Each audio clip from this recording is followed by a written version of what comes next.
sendiri. Oh ya, materi ini sudah disampaikan ke siswa melalui pengarahan ya Bapak Ibu, isinya sama, disampaikan kembali ke Bapak Ibu.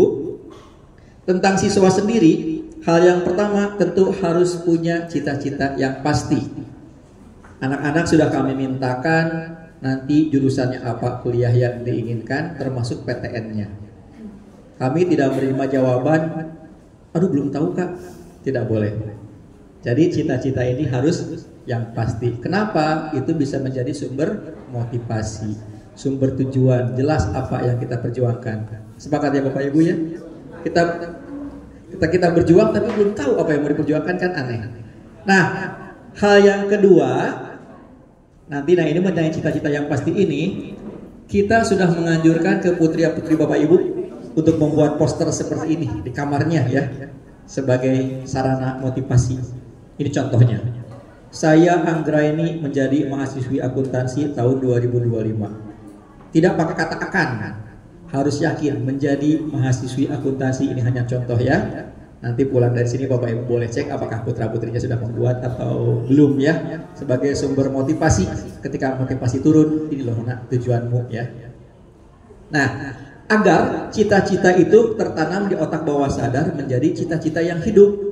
Cita-cita yang hidup itu cita-cita yang bisa menggerakkan siswa dengan kesadaran sendiri, mau belajar, mau memperjuangkannya, mau bangun pagi hanya untuk belajar. Berarti cita-cita itu sudah tertanam di anak yang bersangkutan. Itu yang disebut cita-cita yang hidup.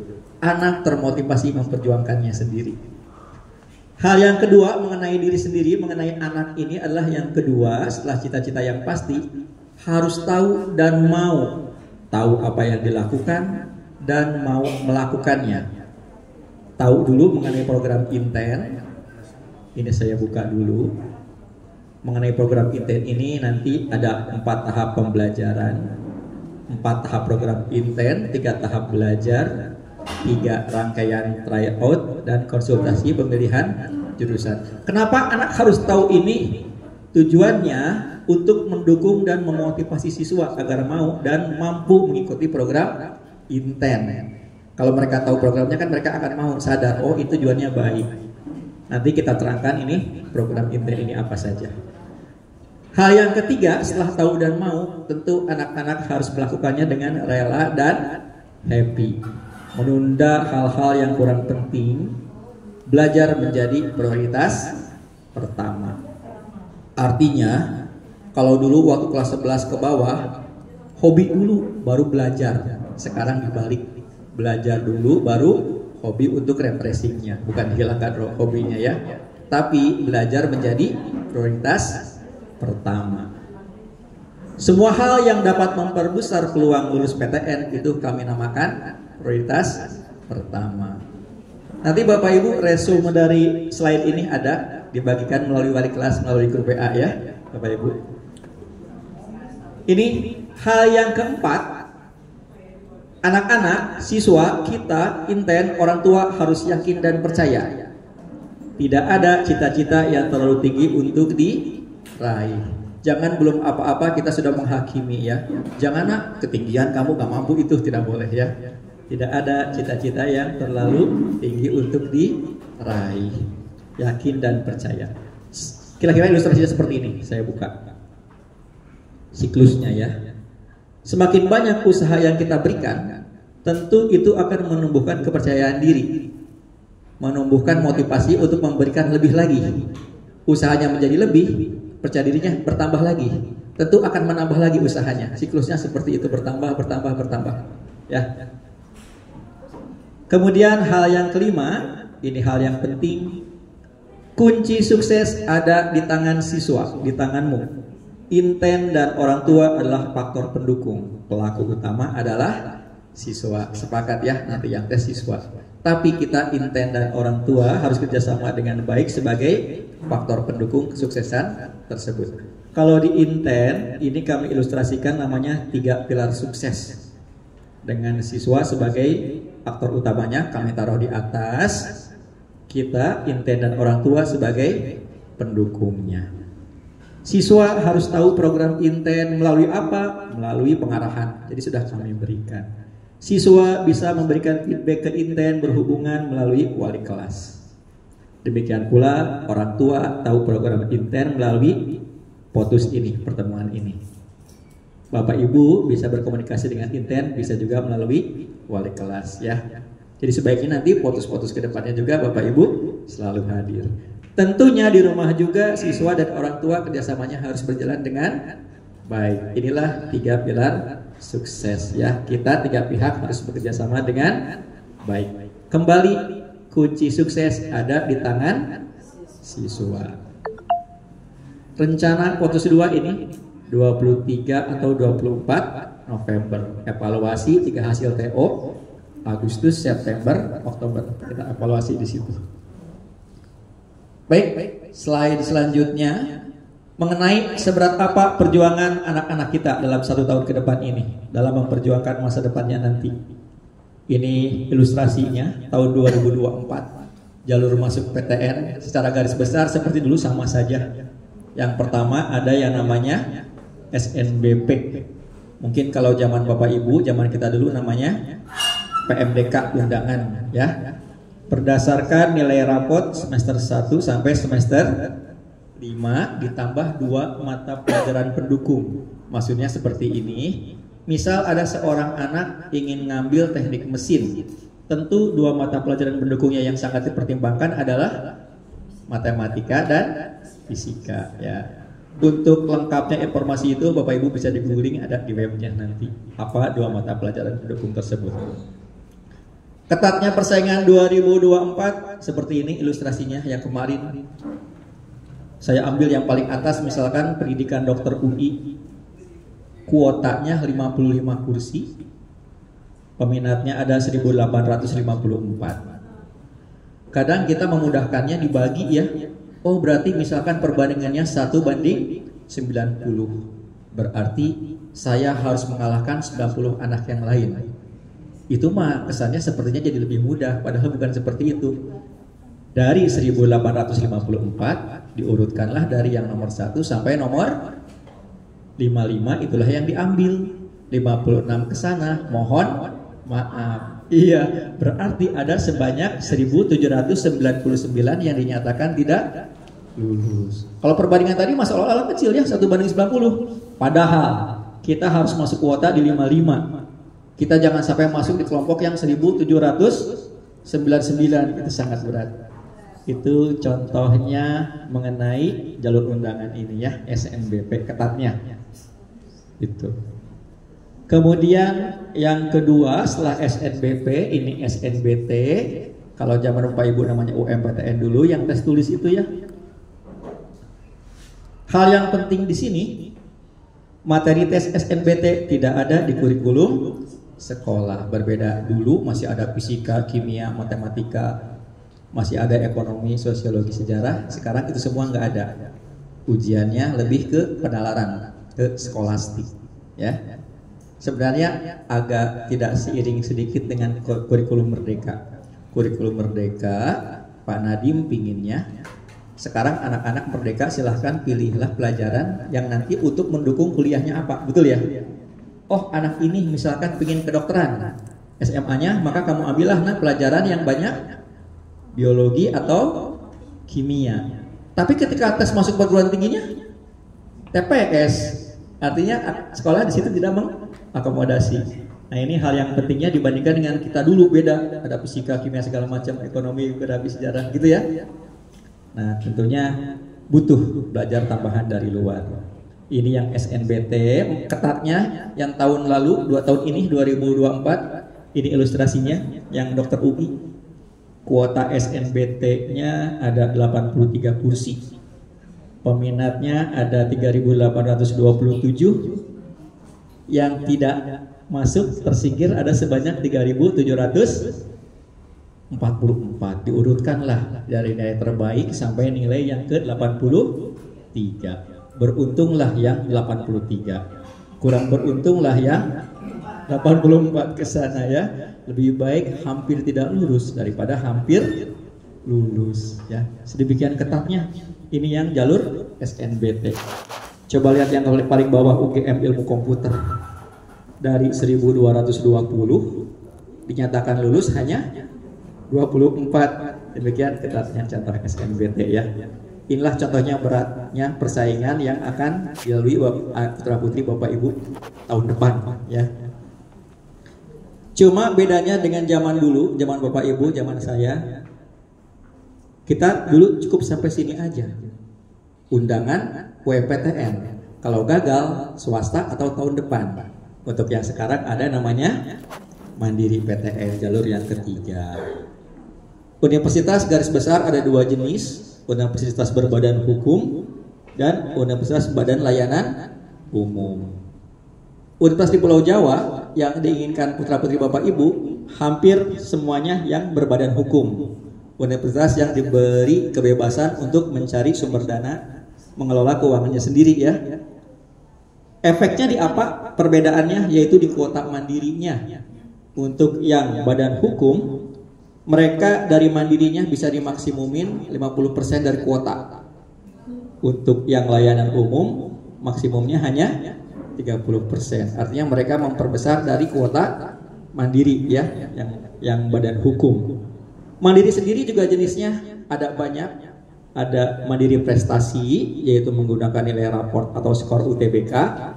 Ada juga yang mandiri ujian tulis, mengadakan tes ulang. Ada juga yang mengkombinasikan dua-duanya.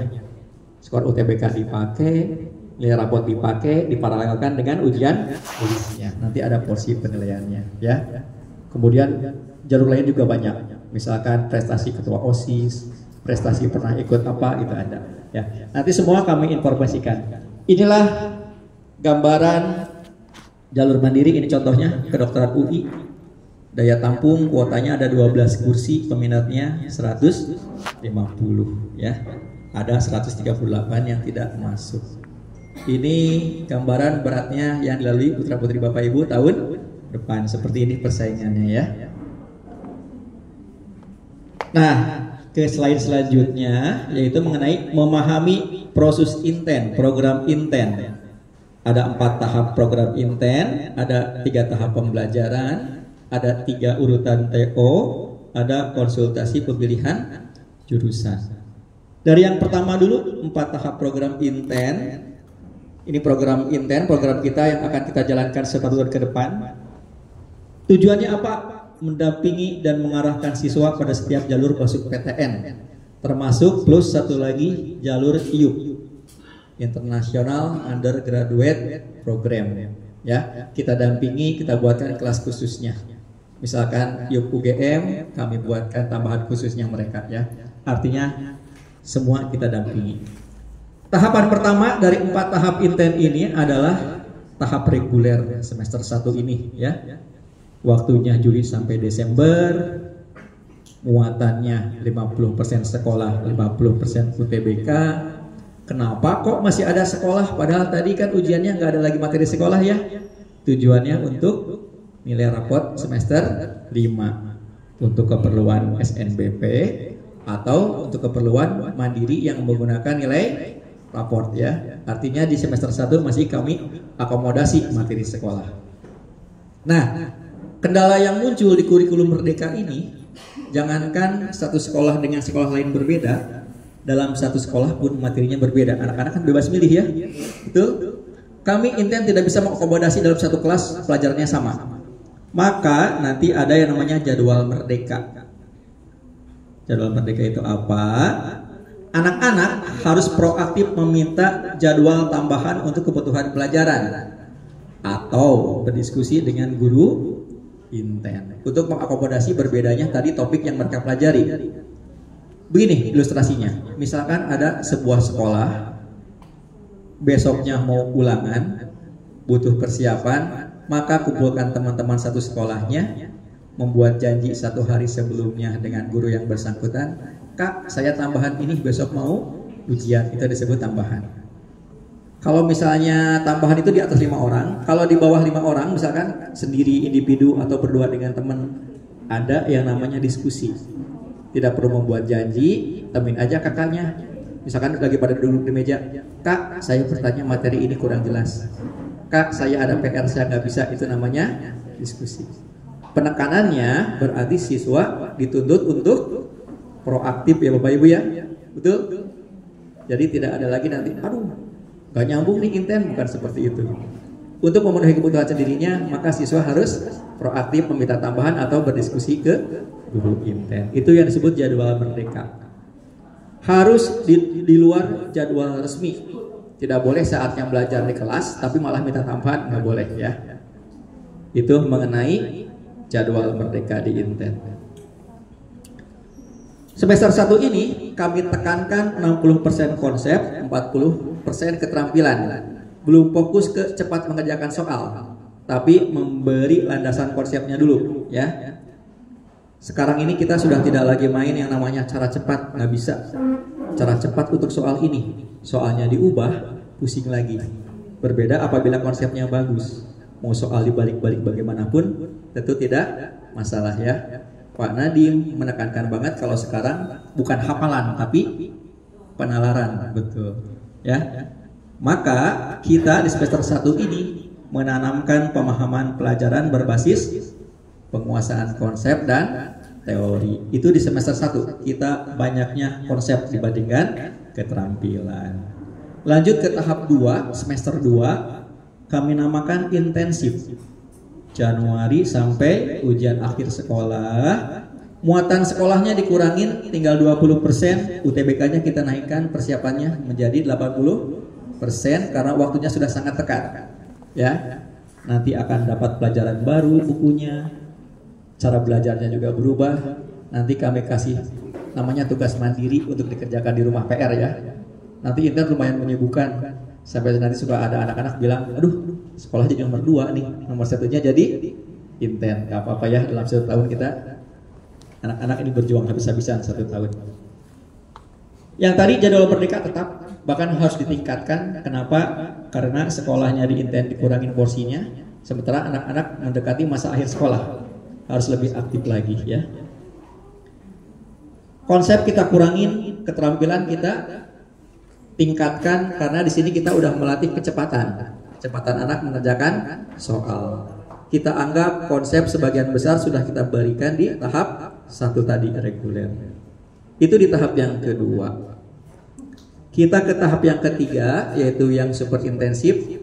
Ini yang setelah sekolah selesai, yang masuk tiap hari dari pagi sampai sore ya. Belajar Senin sampai Sabtu, Jumatnya khusus untuk tryout.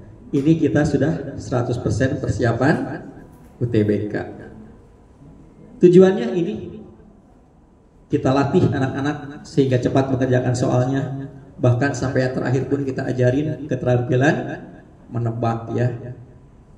Artinya kalaupun tidak bisa kehabisan waktu ya soal itu harus diisi. Kalau zaman kita dulu benar kali 4, salah kali -1. Kalau sekarang tidak, namanya IRT, item respon teori, teori respon butir.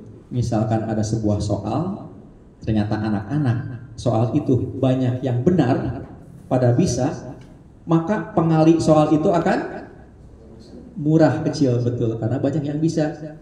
Kasarnya soal itu receh. Berbeda dengan sebuah soal kebanyakan yang salah daripada yang benar, maka pengali soal itu mahal. Jadi kita tidak patokan misalkan dari 20 nomor hanya bisa 8 atau hanya bisa 10 nilainya jeblok, belum tentu.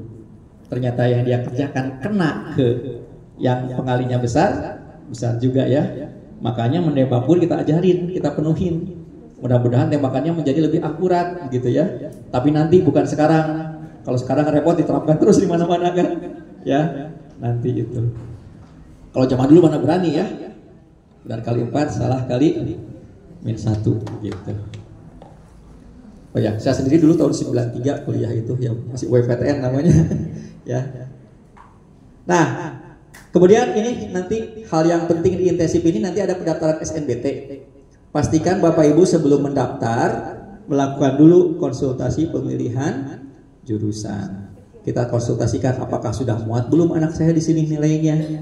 Tujuannya ini, misal deh sebuah jurusan, anggap deh akuntansi UI.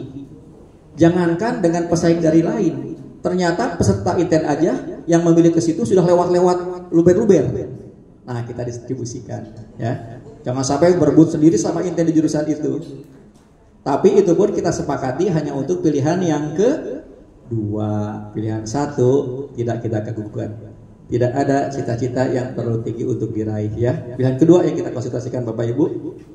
Next, selanjutnya tahap yang terakhir setelah super intensif adalah mendampingi mandiri putra putrinya. Karena mandiri itu nanti selain yang pakai skor, ada lagi juga yang ujian tulis. Kami akomodasi, kita buatkan kelasnya. Ini contohnya kalau tahun lalu yang tes ulang. Simak UI ya, baru ada sekitar 3 minggu yang lalu. UGM, SNITB. Simak UI udah TPS tambah matematika dasar. UGM ini masih kayak kita zaman dulu, masih ada TKA-nya. Masih ada fisika kimianya ya. Artinya masih penting di sini TKA-nya.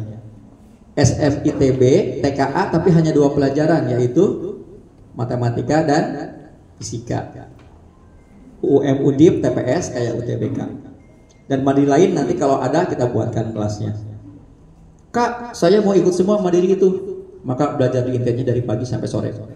Pagi persiapan simak, siang persiapan Undip atau UGM, sore persiapan ITB ya. Bisa sampai 5 sesi anak-anak. Nggak apa-apa ya. Kita dampingi semuanya. Inilah 4 tahapan program inten dari reguler sampai mandiri. Selama 1 tahun ke depan kita akan melakukan ini ya. Bisa dipahami ya Bapak Ibu ya.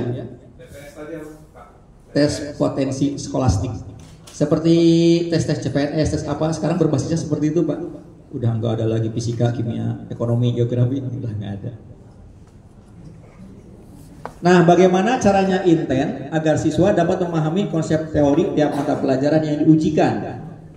Ini slide selanjutnya adalah memaparkan mengenai tagline inten yang disebut dengan belajar berpikir sesuai cara kerja otak. Nah, di sini nih.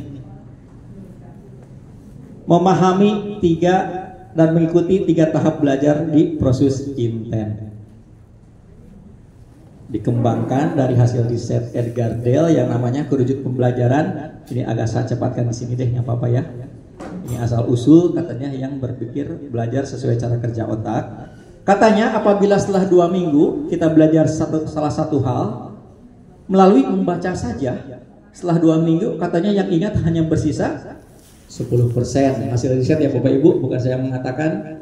90%-nya lupa. Bagaimana kalau ditambah dengan mendengar, membaca dan mendengar? Meningkat sedikit, bersisa 20%, 80%-nya lupa. Bagaimana bila ditambahkan dengan ilustrasi gambar? Naik lagi 10%. Bagaimana apabila ada alat peraganya? Bersisa 50%, 50% lagi lupa. Nah, keempat ini masih sifat keterlibatannya pasif. Artinya hanya sebagai penerima informasi. Bagaimana apabila berpartisipasi dalam diskusi? Artinya sering belajar kelompok. Oh, sisanya lebih banyak, 70%. Bagaimana apabila saling mengajari? Yang Peter mengajari anak yang lain melakukan presentasi, itu lebih baik lagi. Katanya yang bersisa 90%. Nah, ini kami terapkan di inten agar nanti anak-anak ini sesuai dengan yang tadi, belajar sesuai cara kerja otak itu dari sini. Jadi semua keterlibatan anak itu kita rangsang semua. Ada 3 tahap belajar dengan 7 kunci sukses belajar. Inilah yang disebut belajar sesuai cara kerja otak. Tahap pertama, otak kita harus memahami. Betul. Syarat memahami ini ada 3, mengenai jadwal, mengenai waktu, dan mengenai fokus. Ini yang kami terapkan ke siswa agar memahami. Berkaitan dengan jadwal, bagaimana siswa diharapkan hadir pada setiap jadwal, tidak bolong-bolong. Inilah ilustrasi kakak-kakak di inten kalau mengajar berbasis konsep teori. Bapak tulis ringkas tetapi lengkap. Untuk dicatat juga rapi dan mudah dicatat, ya. Kemudian ini kesepakatan kita, apabila berturut-turut selama 2 minggu tidak hadir tanpa konfirmasi, dianggap mengundurkan diri.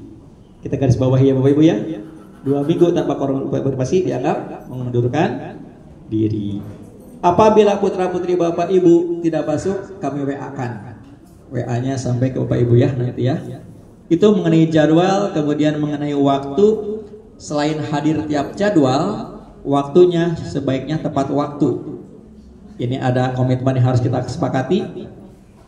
Maksimum keterlambatan hanya 15 menit ya. Apabila akan terlambat, membuat konfirmasi ke sekretaris atau ke wali kelas. Kak, saya macet. Kak, saya ada kegiatan sekolah akan terlambat. Bilang ke wali kelas. Setelah 15 menit, apabila nanti misalkan ada kakaknya yang masih memperbolehkan, tapi absennya udah nggak ada Bapak Ibu. Jadi nanti jangan sampai timbul masalah. Loh, anak saya masuk loh, tapi kok absennya nggak ada disilang. Berarti anak bersangkutan masuk di luar 15 menit tadi, tapi diizinkan sama gurunya. Nggak apa-apa, selama tidak mengganggu. Tapi ya sebaiknya jangan ya Bapak Ibu ya. Maksimum keterlambatan hanya 15 menit. Kenapa? Bagi anak bersangkutan juga kalau udah terlambatnya lama, kan nggak dapat apa-apa, udah terlewat. Dan terutama untuk kelas yang bersangkutan, iramanya akan terganggu dengan keterlambatan itu. Betul? Ya. Next, selanjutnya setelah jadwal dan waktu ini, syarat yang ketiga dalam memahami adalah ketika belajar, anak-anak wajib fokus. Berkaitan dengan fokus di Inten, handphone semua dikumpul dalam keadaan off atau silent. Jadi Bapak Ibu ketika menghubungi anaknya di kerangka 4:30 sampai jam 8 pasti agak sulit ya. Apabila ada darurat bagaimana? Boleh ke sekretariat, nanti kami sampaikan ke kelas. Ya. Sepakat ya Bapak Ibu ya. Handphone semua dikumpul di kelas dalam keadaan silent atau off. Tujuannya apa? Biar anak-anak fokus saat belajar ini. Kemudian otak kita itu setelah memahami baru ke tahap selanjutnya, yaitu harus mengingat. Ingat, UTBK tidak buka rumus. Tahu rumusnya, kalau tidak ingat tidak ada gunanya. Ya. Kemudian urutan tidak bisa dibalik. Mengingat dulu baru paham, ya nggak bisa ya. Harus paham dulu baru ingat. Syarat ingat ada 2. Catat dan ulang. Membuat catatan yang lengkap dan rapih pada setiap pelajaran. Ini contohnya, bukan tulisannya bagus, tapi yang penting rapih, mudah dipelajari ya. Warna-warni, enak dilihat. Makanya sebaiknya anak-anak nanti membuat binder.